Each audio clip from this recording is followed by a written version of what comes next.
안녕하세요. 올해 결혼을 앞두고 있는 30대 초반의 여자입니다. 마냥 행복하기만 할 시기인데 예비 신랑인 남자친구는 별것도 아닌 거라 하지만 저에게는 큰 문제라서 혼자서 소갈이 하듯이 고민하다가 이렇게 사연을 한번 보내보게 되었습니다. 처음 써보는 글이라서 두서가 없을 수도 있지만 아무쪼록 이해해 주시고 저에게 좋은 이야기 한마디씩 부탁드릴게요. 예비 신랑인 남자친구는 저보다 2살 연상입니다. 취직이 남들보다는 조금 늦은 편이었고, 현재 다니는 직장에서 월급을 세후 450 정도를 받고 있어요. 기본급이 최저시급으로 계산돼서 실제로는 140만 원이 조금 안 되는 월급을 벌고 있기는 하지만 일하는 결과에 따라 추가로 수당이 나와서 월급이 저렇게 높습니다. 영업과 관련된 일을 하고 있기 때문에 아무리 못 벌어도 한 달에 400만 원은 안정적으로 벌고 있다고 말해줬어요. 저는 미술을 전공해서 현재는 디자인 계통 일을 하고 있고 원래는 국내에서 이름 있는 회사를 다니다가 회사를 나와서 혼자 프리랜서로 활동을 하고 있습니다. 일을 받아오는 만큼 벌이가 많은 편이라 회사에서 받는 안정적인 수입을 포기한 건 아쉬운 일이지만 회사 다닐 때보다 시간을 탄력적으로 활용할 수 있어서 다시 회사로 돌아가고 싶다는 생각을 해본 적이 없어요. 벌이는 평균적으로 한 달에 300만 원 근처를 오고 가고는 있지만 말씀드린 대로 시간을 엄청 탄력적으로 활용을 하고 있는 상황이고 제가 조금만 더 욕심낸다면 남자친구가 벌어오는 돈만큼을 저도 벌어올 수 있습니다. 다만 저는 일도 일이지만 제 인생의 경험도 소중하다고 생각하기 때문에 돈을 조금 포기하고 저의 자기계발을 위해서 시간을 따로 쓰고 있는 상황이고요. 아무튼 결혼 이야기가 처음 나오고 나서 어디서 시작을 해야 할지 어떻게 시작을 해야 할지가 가장 큰 이야기였어요. 제 벌이가 들쑥날쑥하지만 남자친구도 제가 마음만 먹으면 자기가 벌어오는 만큼이나 그 이상을 벌 수 있다는 걸 알고 있었습니다. 한 달에 벌어오는 월급이 서로 비슷하다는 전제하에 각자 결혼을 위해서 돈을 얼마나 모았는지 물어보게 되었어요. 저는 대학 졸업하고 곧바로 취직을 해서 사회생활을 한 기간도 길었고 그 경력을 바탕으로 프리랜서 전향을 했던 것이기 때문에 모아놓은 돈이 그래도 꽤 많은 편이었어요. 프리랜서로 전향했을 때 수입이 없어질 수도 있다는 걸 대비해서 조금 무리해서 돈을 모았었거든요. 그래서 저는 결혼을 앞두고 7천만 원이라는 금액을 모아둔 상태였습니다. 남자친구가 모아놓은 돈은 제가 모아놓은 돈의 반도 되지 않았어요. 하지만 돈을 얼마나 모았는지는 중요하게 생각하지 않기로 했습니다. 다 각자만의 사정이 있는 법이고 남자친구가 저보다 나이는 많을지언정 사회생활 기간은 짧으니 당연히 돈을 덜 모았을 수도 있다고 생각했거든요. 중요한 건 지금 한 달 벌이가 나쁘지 않다는 것과 앞으로 둘이서 같이 모아갈 돈이 중요하다고 생각했어요. 각자 모아놓은 돈을 합치면 아파트까지는 아니어도 적당한 빌라 전세로 시작을 할 수 있었거든요. 남자친구도 빌라에서 전세로 시작하는 데에는 별다른 이견이 없었습니다. 서로의 연봉을 대충이나마 알고 있기 때문에 못해도 5년 뒤면 대출 끼고 30평대 아파트로 이사를 갈 수 있을 거라는 계산이 섰기 때문이에요. 그래도 각자 꽤나 괜찮은 돈을 받으며 일을 하고 있기 때문에 남자친구나 저나 서로 부모님께 지원을 받을 생각은 없었습니다. 그런데 지원을 받지 않으려는 이유부터가 서로 다르더라고요. 저 같은 경우에는 어렸을 적부터 아버지께서 중국 쪽에서 물건을 수입해오는 사업을 하셨고 그 사업이 잘 되는 편이어서 유복한 가정에서 자랐습니다. 여유가 있는 집이었기에 미술도 어릴 적부터 시작할 수 있었던 것이고요. 그런데 제가 중학교를 들어갈 때쯤부터 해서 아버지 사업이 조금씩 휘청거리기 시작하더니 정말 쫄딱 망했다고 해도 무방할 정도로 어려웠던 시절이 있었습니다. 2층짜리 주택에서 살다가 햇빛도 잘 들지 않는 방 하나짜리 반지하에서 부모님과 부대끼며 살아야 했고 심할 때는 장마철에 집안에 물이 들어차서 새벽에 잠도 자지 못하고 물을 퍼내야 했던 적도 있었거든요. 그런데도 그때 아버지도 그렇고 어머니도 여태껏 공부해온 미술인데 제가 꿈을 포기하게 하고 싶지 않으시다고 아버지는 사업에 더 열중하셨고 어머니는 정말 푼돈 받는 소일거리 찾아서 하시면서 한 달에 100만 원도 안 되는 돈을 벌러 밖으로 도셨습니다. 그러면서 값비싼 미술 도구를 마련해 주시며 제가 계속 공부를 할 여건을 마련해 주셨고요. 아무튼 그렇게 어렵게 살다가 제가 미대 입시를 본격적으로 준비하기 시작한 시점부터 아버지 사업도 다시 일어나게 되었고 그때 어머니께서 포기하지 않고 제 뒷바라지를 해주신 덕에 좋은 학교 나와서 좋은 회사에 들어갈 수 있었고 그 회사에서의 경력을 바탕으로 지금도 남들보다 좋은 조건으로 편하게 돈을 벌고 있는 거나 마찬가지니까요. 아버지 사업은 현재까지도 잘 되고 있는 편이고 솔직히 지원해 주신다면 모자람 없이 지원해 주실 수 있는 두 분이시지만 저는 어느 정도 보답의 의미로 두 분의 도움 없이 결혼을 하려던 계획이었어요. 하지만 남자친구의 상황은 그게 아니더라고요. 남자친구의 경우는 정말 말 그대로 남자친구가 집안의 기둥 역할을 하고 있기 때문에 부모님의 지원을 기대할 수 없는 상황이었던 거예요. 그러면서 연애하는 동안은 제게 한 번도 말하지 않은 사실을 말해주더라고요. 사실 현재 남자친구가 받는 월급에서 월급날이 되면 자동으로 남자친구 부모님 통장으로 200만 원이 이체가 되고 있다고 하는 거예요. 그건 두 분의 생활비라고 하더군요. 사실 그 돈의 반이라고 해도 깜짝 놀랄 만한 액수인데 생각보다 많은 돈을 부모님께 드리고 있는 것 같아서 많이 놀랐어요. 하지만 그보다 저를 더 놀라게 한 건 남자친구는 우리가 결혼을 하게 되더라도 이 돈을 드리는 걸 그만두고 싶지 않다며 이어서 꺼낸 말이었습니다. 그렇게 하는 게 자식된 도리라고 너무나도 당연한 듯이 말하길래 아무리 그래도 그렇지 그건 좀 심하지 않는가 하고 생각하는 제가 잘못되었나 싶기까지 했어요. 월급이 상당한데 모아놓은 돈이 적은 이유가 따로 있었구나 싶었습니다. 남자친구 월급이 사실 또래에 비해서 적은 편이 아니라는 건 인정하지만 그렇게 큰 돈을 남자친구 부모님께 매달 드려야 한다면 남들보다 더 번다는 장점이 없는 거나 마찬가지가 되는 것 아니겠어요? 결혼을 상대방의 직업이나 그 사람이 가진 걸 보고 결정하는 건 가짜 결혼이나 마찬가지라고들 하시겠지만 그래도 제가 평생을 함께해야 할 배우자를 선택하는데 충분히 고려할 수 있는 부분이라고 생각하거든요. 결혼 후에도 남자친구가 부모님께 돈을 드리지 못하게 할 건 아니지만 그렇다고 평생을 그렇게 보내드리게 하라고 할 수도 없는 노릇이었어요. 그리고 지금이야 200만 원이지만 앞으로 결혼 후에도 남편 벌이가 더 좋아지게 된다면 그 금액으로 동결되는 게 아니라 더 많은 돈을 드릴 수도 있겠다는 생각도 들었어요. 그래서 잠시간 고민하다가 남자친구에게 부모님께 생활비나 용돈을 드리는 걸 반대하는 건 아니지만 그건 금액이 조금 크지 않냐고 솔직한 마음을 꺼냈습니다. 돌아온 건 남자친구의 황당한 반응이었어요. 정년퇴직하신 아버지와 평생을 전업주부로 살아온 어머니가 지금은 자기 하나만을 바라보고 살고 계시는데 어떻게 결혼을 한다고 여태껏 드리던 걸 끊을 수 있겠냐고 정색을 하더라고요. 저희 어머니께서 제 공부를 계속시키시겠다고 이 고생 저 고생한 걸 직접 눈으로 봐왔으니 어머니가 더 고생하지 않게 하고 싶은 그 마음은 이해가 충분히 가는 바였습니다. 하지만 이해할 수 없는 건 저희 집이 어려웠을 적에 저희 어머니는 직접 발벗고 나서서 정말 푼돈일지라도 가게에 도움이 되기 위해 발로 뛰셨거든요. 그런데 남자친구의 부모님은 굴곡 없이 안정적으로 직장 생활을 하셨다지만 아무리 그래도 아직 장가도 안 간 자식에게 생활비를 그만큼씩 부담시키신다는 게 이해가 가질 않았어요.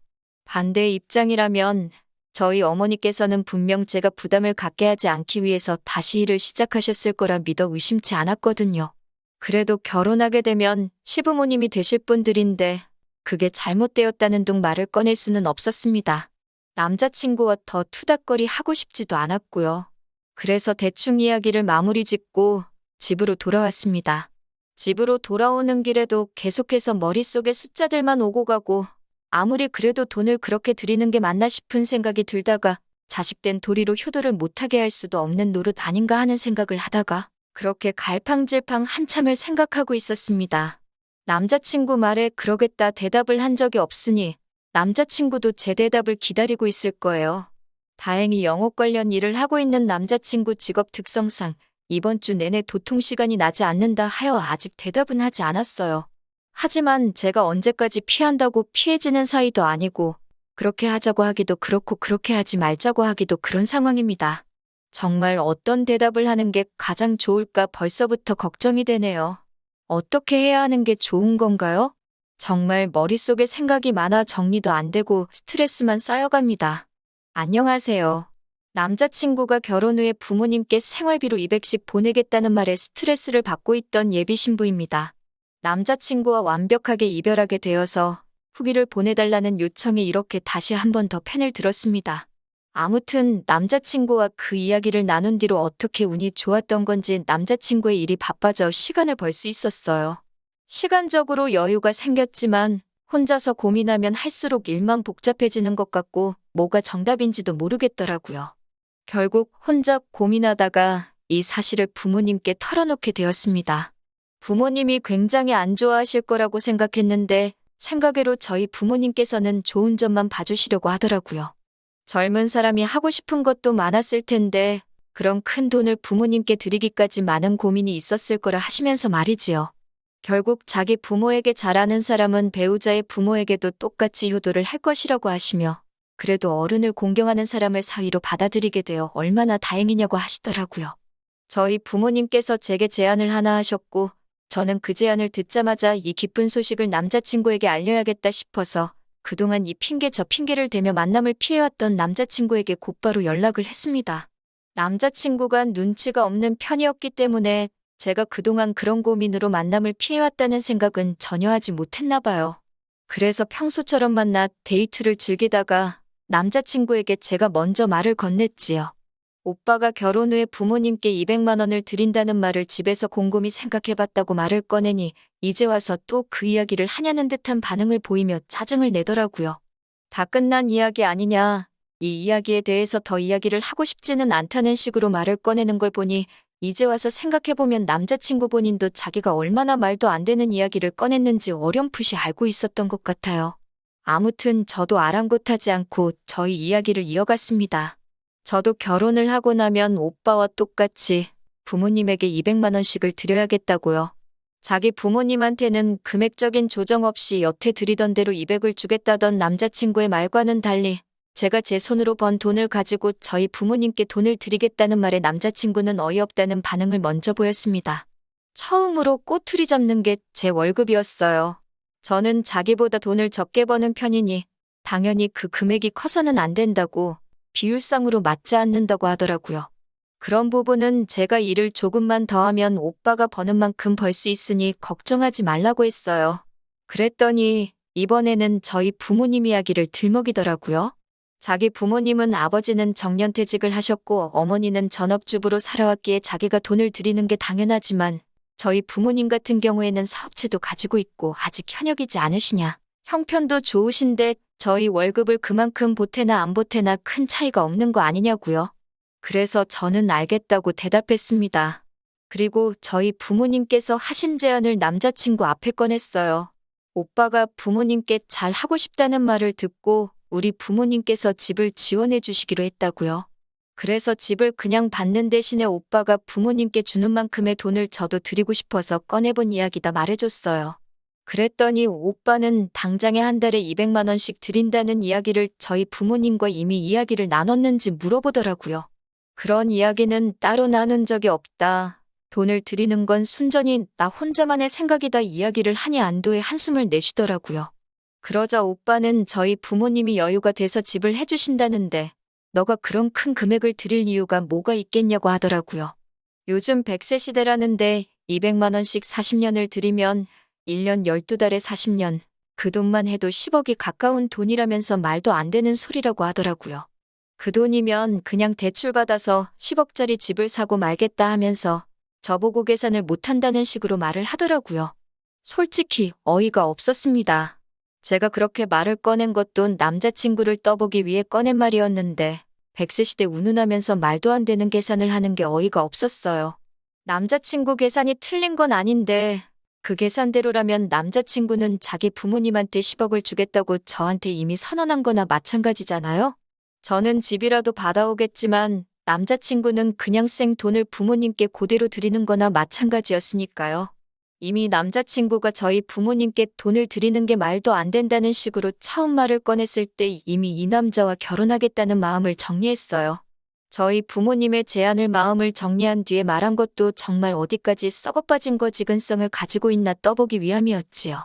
그런데 정말 제가 별소리 없이 부모님이 집을 해주신다는 제안까지 말을 해줬으니 아주 저부터 저희 부모님까지 호구 중에 호구를 잡았다고 생각했던 것 같아요. 자기가 하는 효도와 제가 하는 효도가 조건상으로는 똑같은데 부모님의 형편 따라 달라진다고 말하는 게 어이가 없었습니다. 그래서 저는 남자친구에게 저희 부모님이 해준 마지막 제안을 해줬어요. 내가 결혼하면 우리 부모님은 아마 은퇴를 하시게 될 것이며 아버지가 하고 계신 사업체는 나에게 물려주기로 되어 있지만 나는 미술 쪽 일을 그만두고 싶은 생각이 없다고 했다고. 그랬더니 아버지가 그러면 나와 결혼할 상대방에게 사업을 물려주면 어떻겠냐고 제안을 했다고요. 그때부터 남자친구의 눈동자가 흔들리기 시작했어요. 남들 비윗장 맞춰가며 하는 일에 실증도 많이 나 보였었는데 아버지가 사업체를 물려줄 수도 있다는 말에 관심이 가기 시작한 것이죠. 남자친구는 정말 벅차오르는 듯한 표정을 숨기지 못하면서도 그 상황에서는 한번 튕기더라고요. 아마 그때까지도 구구절절히 남자친구에게 유리한 제안을 계속해서 꺼내고 있으니 제가 마치 자기 아니면 다른 사람을 만날 생각도 없고 자신과 결혼하려고 환장한 여자라고 생각했나 봐요. 자기가 어떻게 그 사업을 곧바로 물려받겠냐며 우리가 결혼을 하고 나면 자기가 지금 다니는 회사를 그만두고 아버지 회사로 들어가서 일을 배우는 게 순서가 아니겠냐고 하면서요.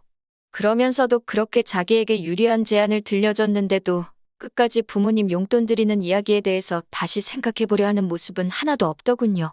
그때 남자친구와 결혼할 생각이 싹 사라지기는 했지만 이별의 말을 꺼내는 게 너무 어려워서 아무 말도 하지 못하고 그냥 집에 들어와 버렸습니다. 그리고 남자친구에게 어떻게 이별하자는 말을 꺼내야 할까 하루하루 고민하면서 보내고 있었는데 얼마 뒤 남자친구에게 연락이 왔어요. 언제부터 아버지 회사에 출근하면 되냐고 말이죠. 자기는 지금 회사를 그만두고 오는 길이라고요. 그 말을 듣고 나서야 비로소 저도 닫혀있던 입이 뚫리더라고요. 누가 오빠한테 아빠 회사를 물려준다고 그랬냐 따지니 남자친구가 당황한 목소리로 너가 분명히 장인어른께서 결혼할 상대방에게 회사를 물려주기로 했다고 하지 않았느냐고 하면서요. 그래서 제가 그건 맞는데 왜 우리 아빠가 오빠한테 장인어른이냐고 오빠랑은 결혼 이야기가 오갔을 뿐이지 아직 양가 부모님도 안 만난 상황이 아니냐고 했어요. 그랬더니 남자친구는 잔뜩 당황한 목소리로 그게 무슨 말이냐고 하더라고요. 그래서 저는 오빠가 자기 부모님한테만 용돈을 드리고 우리 부모님한테는 안 줘도 된다는 그 말을 했을 때 이미 결혼하고 싶다는 마음을 접은 상황이라고? 미리 말 안 해줘서 미안하지만 오빠도 부모님 용돈 이야기부터 회사 그만두는 것까지 나한테 한마디 상의 없이 혼자 정한 거 아니냐고. 김칫국은 오빠가 혼자 마신 거니 그건 제가 어떻게 해줄 수 있는 문제가 아닌 것 같다고. 여태 한 것처럼 오빠 혼자 알아서 북치고 장구치고 다 하라고 말하고는 전화를 끊어버렸어요. 그리고 이렇게 남자친구와는 파혼과 이별까지 하게 되었네요. 당연히 남자친구는 그날부터 저에게 연락해서 자기가 생각이 짧았다고 부모님께 드리는 용돈이고 뭐고 제게 경제권을 넘길 테니 다시 만나만 달라는 식으로 연락이 왔어요. 하지만 저는 고작 그런 돈 때문에 파혼한 게 아니거든요. 자기는 옳고 너는 틀렸다고 하는 그런 내로남불 사상이 결혼 상대로는 적합하지 않다고 생각했을 뿐이에요. 영업직인데다가 요즘 인력난이다 보니 남자친구가 회사를 그만두고 나왔지만 안타깝게도 사직서가 수리되기 전에 다시 다니던 직장으로 돌아갔다는 소식을 들었습니다. 저도 사실 파혼까지만 바란 거지 남자친구가 당장 생계를 잃고 거지꼴이 되는 상황을 바란 건 아니었기 때문에 조금 아쉽기는 하지만 충분히 참교육은 해줬다는 생각이 들어요. 그렇게 끝없이 욕심을 부리다가는 배가 터져버린다는 것을 알려줬으니 다음부터는 정신 차리고 평범한 가정을 꾸린 뒤에 저에게 평생 반성하면서 감사해하며 살아갔으면 좋겠네요. 저는 다시 혼자가 되었지만 속은 오히려 더 후련합니다. 오히려 남자친구를 만날 때보다 스트레스도 덜 받고 좋은 인생을 살고 있는 것 같아요. 개인 시간을 중시해서 일을 조금만 했지만 이제부터는 일도 늘리고 재벌이도 늘려서 다른 사람에게 일단 얕보이지 않는 것부터 시작해보려고 합니다. 저한테 앞으로 좋은 일만 있도록 다들 응원해주세요.